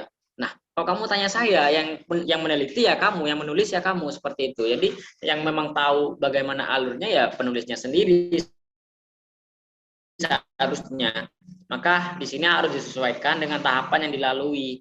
Saya menggunakan tahapan dari sebuah teori, tetapi saya rasa teori ini sesuai dengan tahapan yang saya lalui, seperti misalkan analisa pemeliharaan. Jadi memang meskipun ini ataupun tahapan penelitian, tahapan penulisan yang kita gunakan itu menggunakan teori, tetapi itu memang harus relevan dengan tahapan-tahapan yang memang kita lalui dalam penulisan KTI ini, terutama juga di dalam implementasinya. Seperti itu teman-teman. Kemudian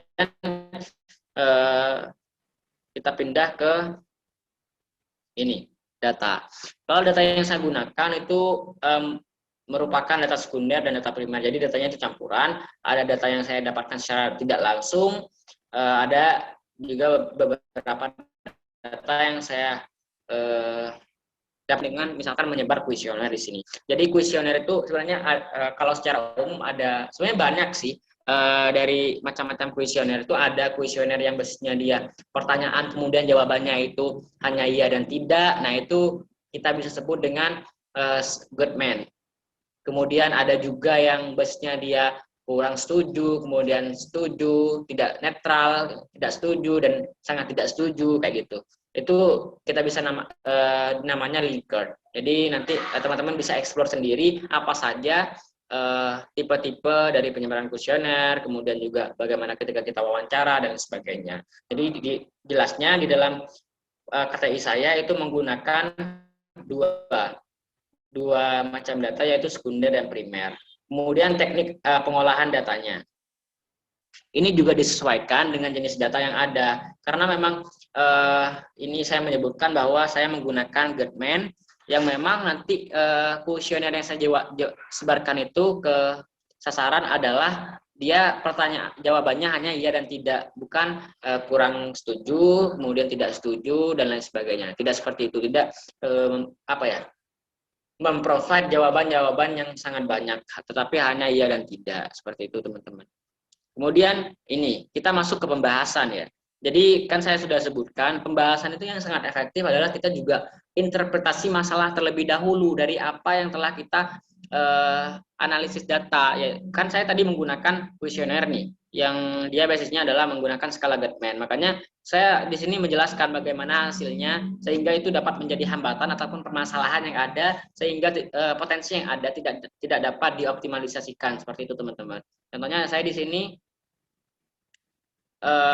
menyebutkan bahwa dari responden itu ada 52 responden, kemudian 73 itu belum memiliki usaha, kemudian 26 itu memiliki usaha, kemudian juga pertanyaan-pertanyaan selanjutnya jawabannya juga saya simpulkan atau saya masukkan di dalam interpretasi permasalahan di dalam pembahasan. Contohnya juga 98,1% itu minat untuk membuka usaha, seperti itu. Kemudian juga terdapat beberapa responden itu juga mengalami hambatan modal yaitu sebesar 82,7%. Nah, seperti itu. Itu merupakan interpretasi yang secara spesifik terhadap permasalahannya, teman-teman.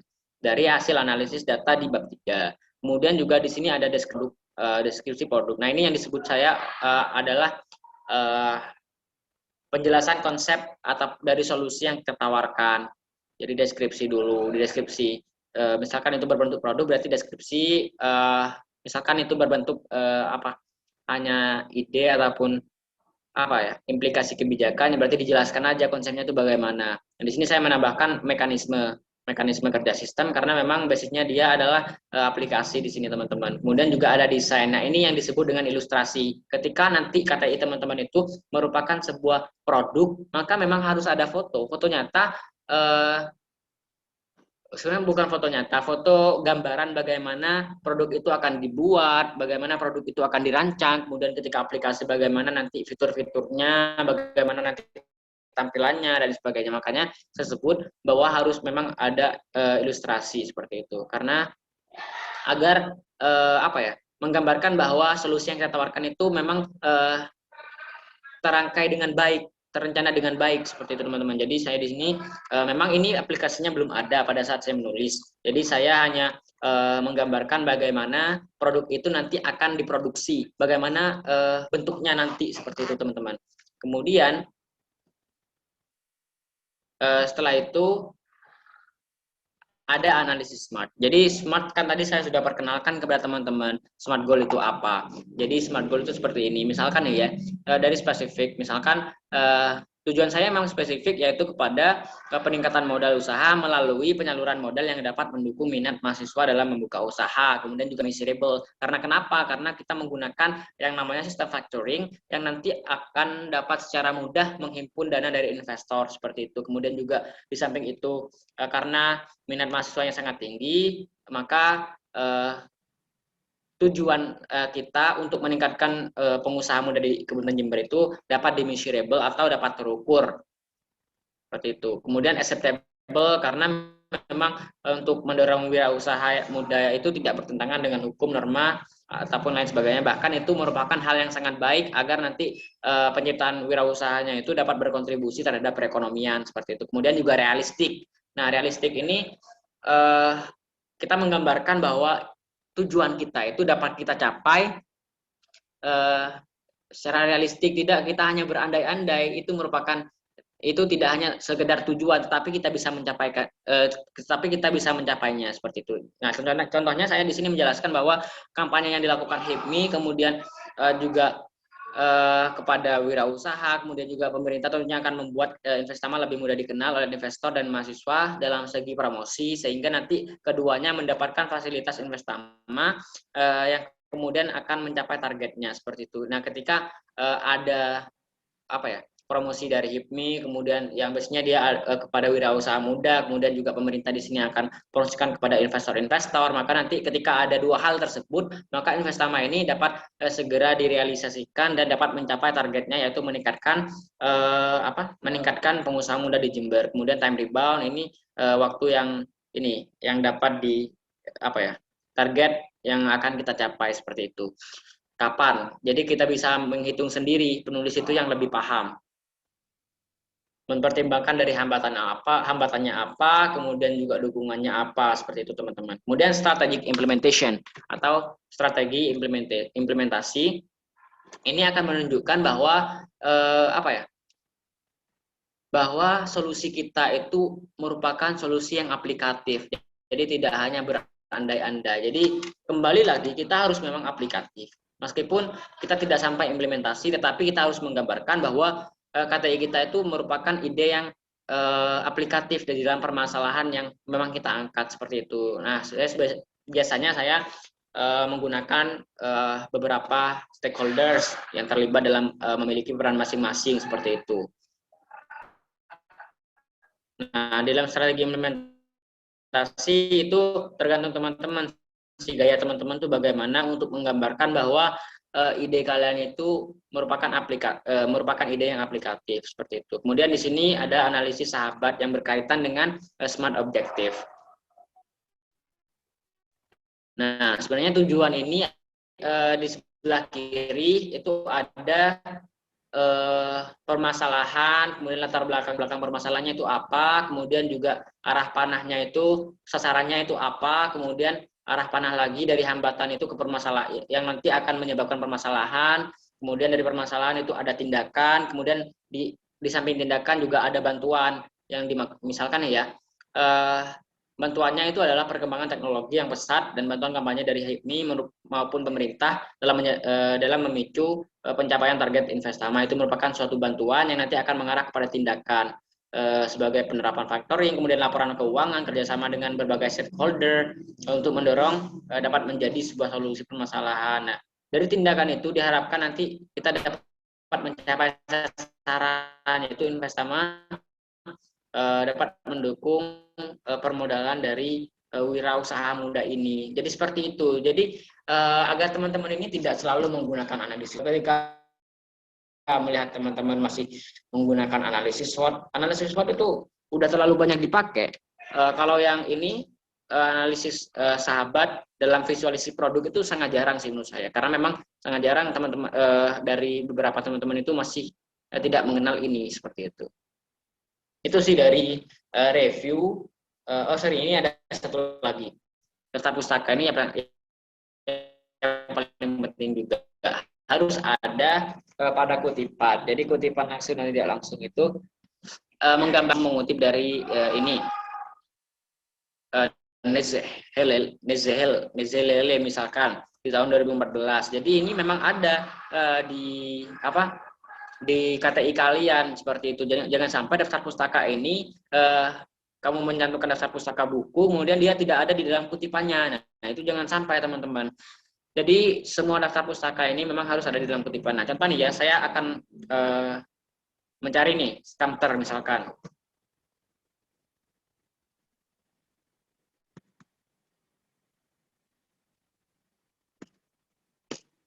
Nah, Scamter ini kan ada di dalam daftar pustaka, kemudian juga ada di bab 1. Nah, seperti itu. Jadi memang seluruh daftar pustaka yang kalian cantumkan itu memang harus dikutip sih, menurut saya.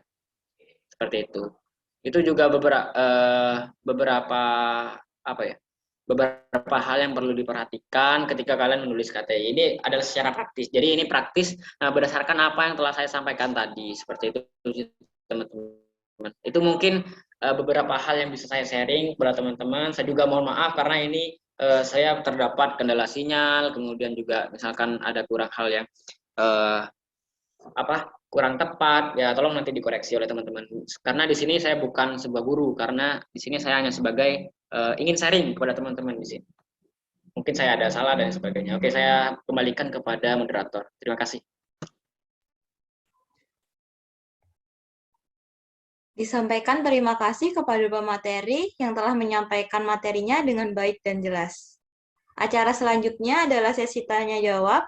Bagi peserta yang ingin bertanya, bisa menggunakan fitur chat Zoom dengan format nama, jurusan, lalu dengan pertanyaan.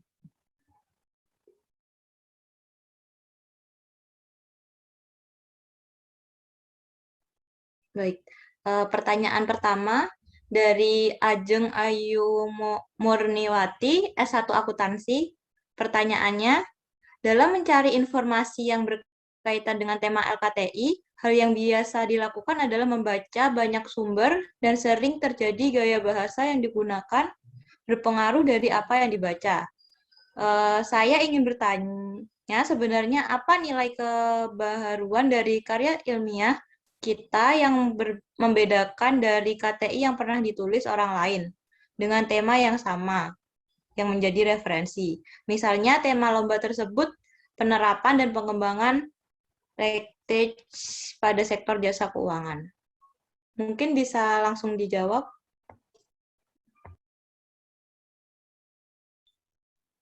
Oke, terima kasih Ajeng atas pertanyaannya. Jadi memang apa ya, kita memang dalam menulis kata itu harus ada unsur kebaharuannya atau originalitasnya.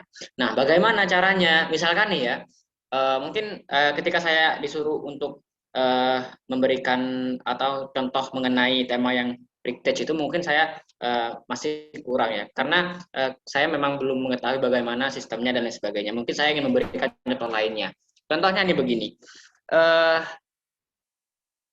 saya pernah menulis KTI based on KTI sebelumnya, berdasarkan KTI sebelumnya yang dimana itu merupakan fintech permodalan untuk UMKM misalkan menggunakan peer-to-peer lending.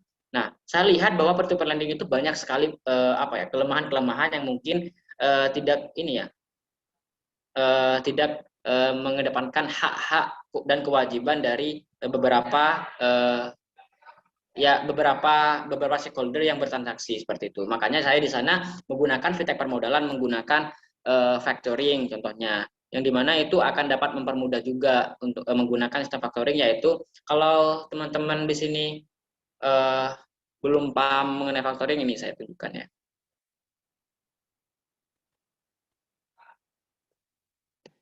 Sebentar.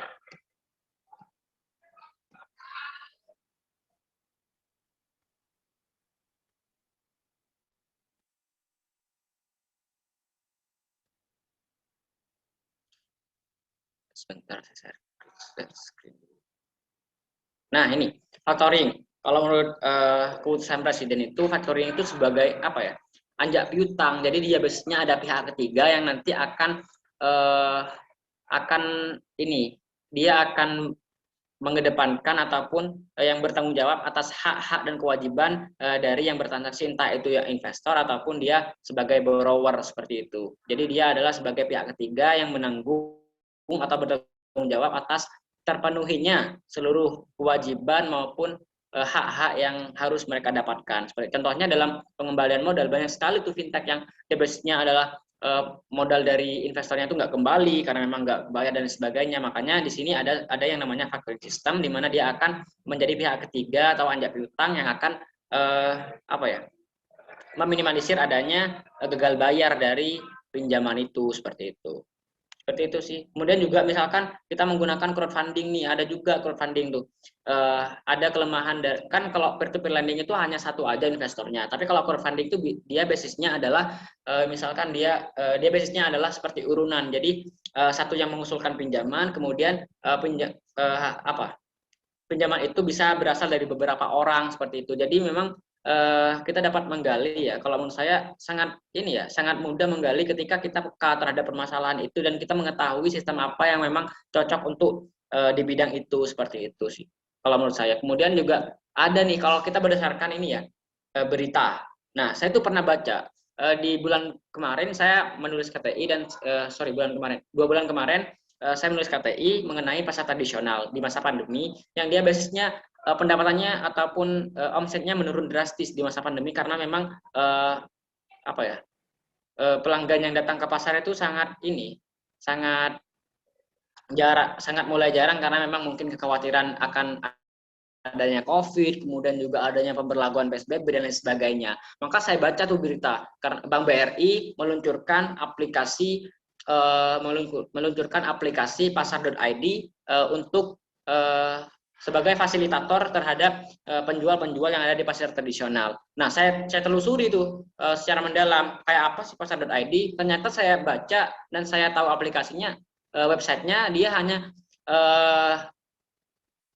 menawarkan ataupun memberikan informasi mengenai list-list pedagang apa saja, kemudian dia menjual apa saja, kemudian hanya di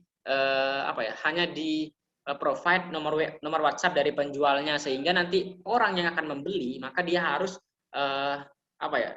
menghubungi WA dari penjual itu. Sedangkan sedangkan kalau penjual pasar itu kan kalau udah di pasar dia sibuk, dia nggak mungkin kayak mantengin HP terus, nggak mungkin juga kan. Makanya saya melihat ada peluang di sana, ada peluang untuk menciptakan inovasi, yaitu kenapa nggak kita mengintegrasikan dari penjual, kemudian pembeli, kemudian juga kurir yang juga kurir-kurir yang biasanya juga ada di pasar, yang dia biasanya dapat menjadi pengantar nanti pesanan dari si penjual ini. Kenapa nggak kita integrasikan langsung di dalam sebuah aplikasi yang basisnya nanti misalkan pembelinya ini memesan ke kurir, kemudian kurir nanti akan mencarikan barangnya dan sebagainya, seperti itu. Jadi kita cari aja kelemahannya dari sebuah KTI itu apa, yang tidak efektif itu apa, kemudian yang bisa kita tawarkan itu solusinya yang lebih bagus itu apa, seperti itu sih. Jadi meskipun memang sudah ada aplikasi yang sudah ada menaungi, tapi pasti di sana ada celahnya.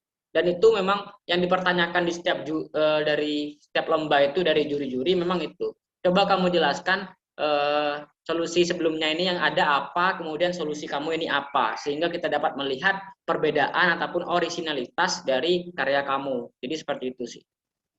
Ajeng.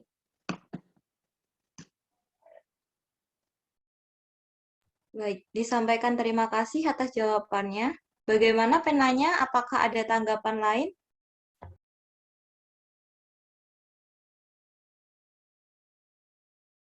Baik, untuk peserta lain yang ingin bertanya, bisa melalui room chat dengan format nama, jurusan, dan pertanyaan. Halo, Assalamualaikum. Saya izin bertanya moderator. Waalaikumsalam. Ya, dipersilahkan. Baik, terima kasih atas waktunya. Sebelumnya, perkenalkan nama saya Ayu Nabila dari Angkatan 19, Prodi Ekonomi Syariah.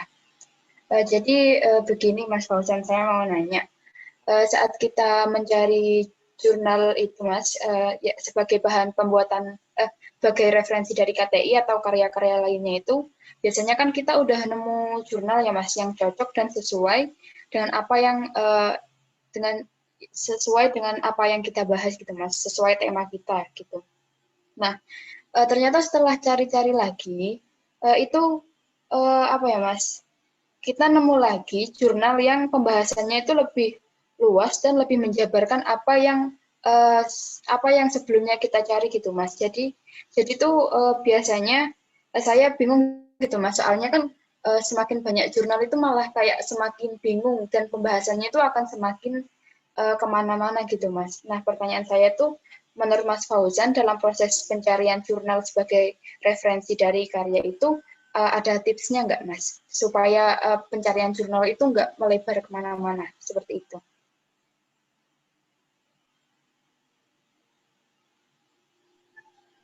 Baik, terima kasih Ayu pertanyaannya. Jadi kalau saya boleh menjawab, sebenarnya tips itu untuk mencari jurnal, kalian memang harus menentukan dulu topiknya itu apa. Jadi topik secara spesifik, ya yang keluar banyak, tetapi ketika kita searching misalkan mengenai omsetnya, kemudian misalkan mengenai juga strategi pemasarannya, maka itu yang keluar nanti akan spesifik. Nah, kalau memang kamu nanti mendapatkan beberapa jurnal yang memang membuat kamu nanti bingung, nanti kamu misalkan rekapitulasi aja dari jurnal-jurnal itu apa. Jadi misalkan direkapitulasi judulnya ini, kemudian penulisnya ini, kemudian yang dibahas itu apa, tujuannya itu apa, menggunakan media apa. Jadi seperti itu. Itu nanti malah kita akan mendapatkan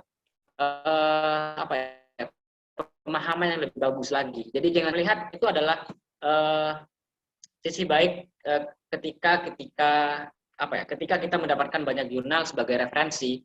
Jadi memang harus diklaster lagi. Misalkan di jurnal A itu apa, kemudian pembahasannya apa, dia tujuannya apa, menggunakan metode apa, seperti itu. Jadi nanti akan kelihatan perbedaan dari jurnal 1, jurnal 2, dan jurnal 3, seperti itu. Seperti itu sih mungkin Ayu.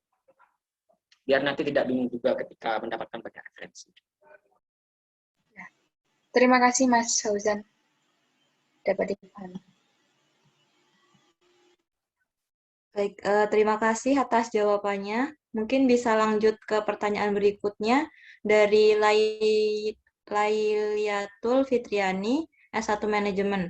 Pertanyaannya, apa contoh yang dapat difokuskan dalam membuat KTI yang berkaitan dengan pengaruh suatu subjek terhadap suatu objek dengan menggunakan media sebagai perantaranya? Apakah berfokus pada subjek, objek, atau medianya? Mungkin bisa langsung dijawab.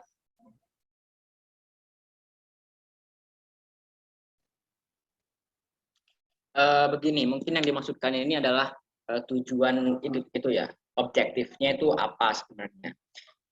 Oke, saya kasih contoh misalkan di KTI saya yang basisnya dia adalah platform yang menaungi antara kurir, kemudian juga pembeli, kemudian juga si pelaku pedagang di pasar.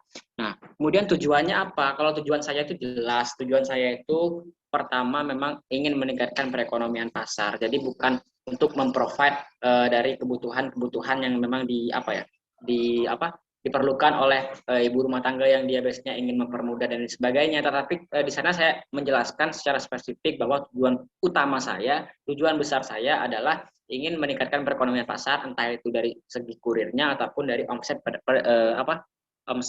penjualan dari pedagang pasarnya. Jadi seperti itu sih mungkin. Coba mungkin saya juga kurang paham mengenai pertanyaan yang apakah fokus pada subjek, objek, dan medianya itu. Nah, yang disebut media ini seperti apa coba, Lailatul Fitria?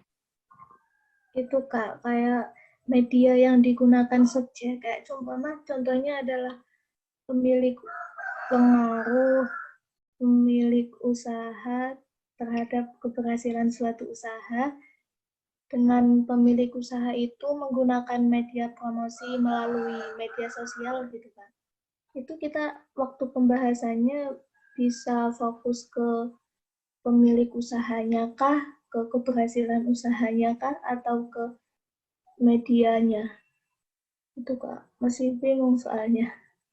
Oke, ya jelas nanti akan mengarah kepada tujuannya. Jadi misalkan dengan adanya promosi itu akan meningkatkan penjualannya. Jadi tidak memang harus untuk menentukan tujuan yang bagus itu ya menggunakan smart objektif itu sih kalau saran saya. Karena nanti akan ketahuan fokusnya spesifiknya itu tujuan kalian di mana, kemudian itu dapat diukur nggak, kemudian itu acceptable nggak, kemudian itu juga dapat dicapai secara realistik dan kapan, seperti itu. Jadi memang menggunakan smart objektif, tetapi kita juga di samping itu kita juga harus peka, kita juga harus tahu dari adanya inovasi kita itu mengarah kemana sih tujuannya. Jadi itu kalau saya bilang itu penulisnya sih yang tahu. Jadi kepekaan itu juga memang sesuatu yang tidak bisa dibeli, itu mahal banget. Contohnya juga ya, saya tuh pernah juga ada sebuah KTI yang dari teman saya itu dia biasanya adalah platform juga yang menaungi dari adanya BUMDes di Rambi Puji contohnya, yang dia biasanya memiliki 3 unit usaha dan ingin mengintegrasikan beberapa usaha itu kepada usaha-usaha yang di masyarakat. Tujuannya apa? Ya tujuannya ingin meningkatkan perekonomian desa, seperti itu. Jadi nanti di pembahasannya itu kita menjelaskan aja konsepnya itu seperti apa, mekanisme ataupun cara dari solusi kamu itu untuk mencapai tujuannya itu seperti apa. Jelas tujuan kita juga harus menjelaskan apa, seperti itu.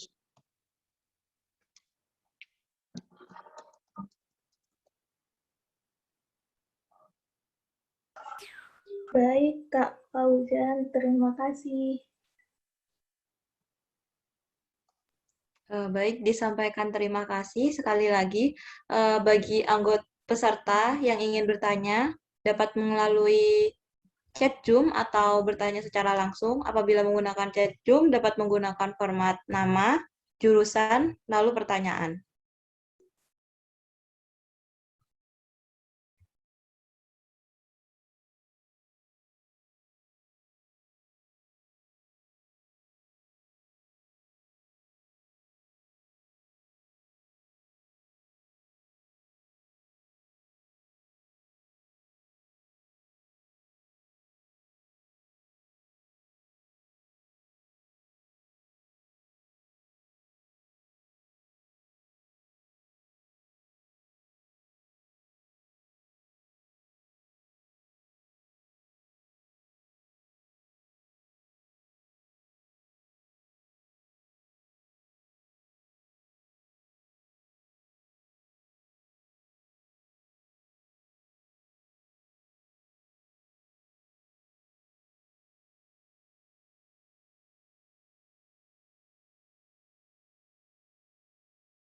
Mungkin sambil menunggu pertanyaan dari peserta, ada titipan pertanyaan.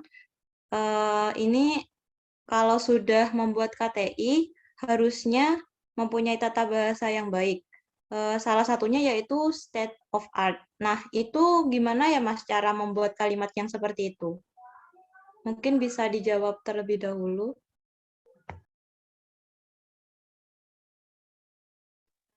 Baik, memang bahasa yang kita gunakan dalam penulisan KTI itu memang yang pertama harus baku, kemudian juga dia biasanya harus informatif, tidak ambigu dan lain sebagainya. Nah, bagaimana caranya? Jadi itu memang ini ya, kemampuan menulis itu bukan sesuatu kemampuan yang bisa kita dapatkan ataupun secara instan, tetapi dia biasanya harus kita melatih by practice. Nah, saya itu cerita dulu. Saya pernah tidak menulis sesuatu, saya vakum dari dunia penulisan, entah itu dalam artikel, entah dalam KTI, entah itu dalam tugas-tugas.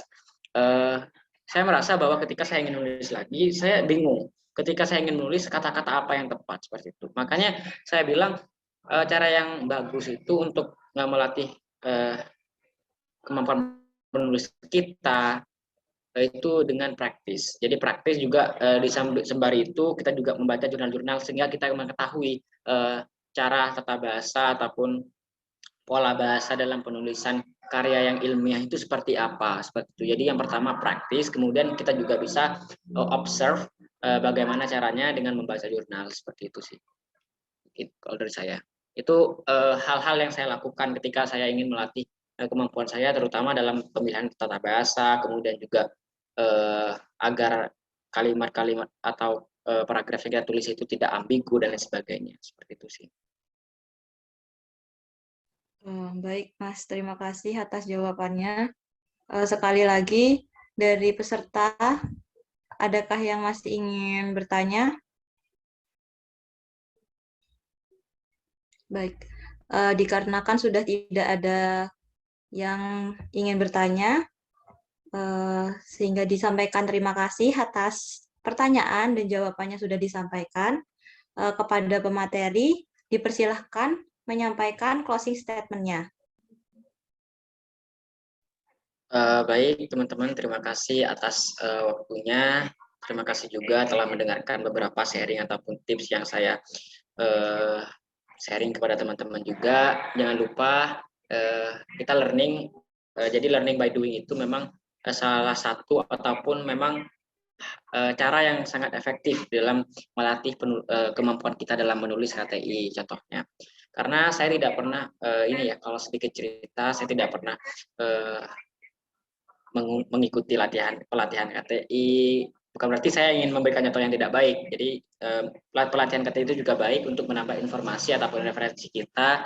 Cuman di sini saya berdasarkan pengalaman saya tidak pernah mengikutinya. Saya hanya learning by doing saja seperti itu. Jadi sembari kita belajar, tapi kita juga sembari kita juga menulis seperti itu. Kalau kita hanya belajar terus tanpa kita adanya praktis, percuma saja. Itu tidak akan meningkatkan kemampuan kita. Kita tidak bisa mengukur kemampuan kita itu seperti apa, seperti itu teman-teman.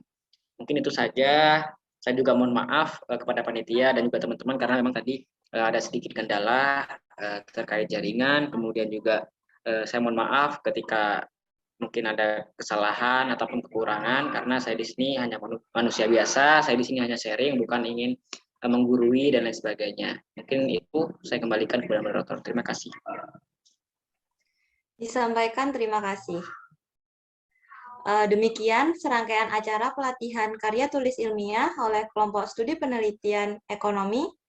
Marilah kita tutup acara pada pagi hari ini dengan bacaan hamdalah bersama-sama. Alhamdulillahirrabbilalamin. Saya selaku moderator mewakili segenap pengurus mengucapkan terima kasih kepada pemateri khususnya dan seluruh peserta pelatihan yang telah hadir dalam acara ini. Terima kasih yang sebesar-besarnya. Mohon maaf apabila terdapat tutur kata yang kurang berkenan. Akhir kata, wassalamualaikum warahmatullahi wabarakatuh.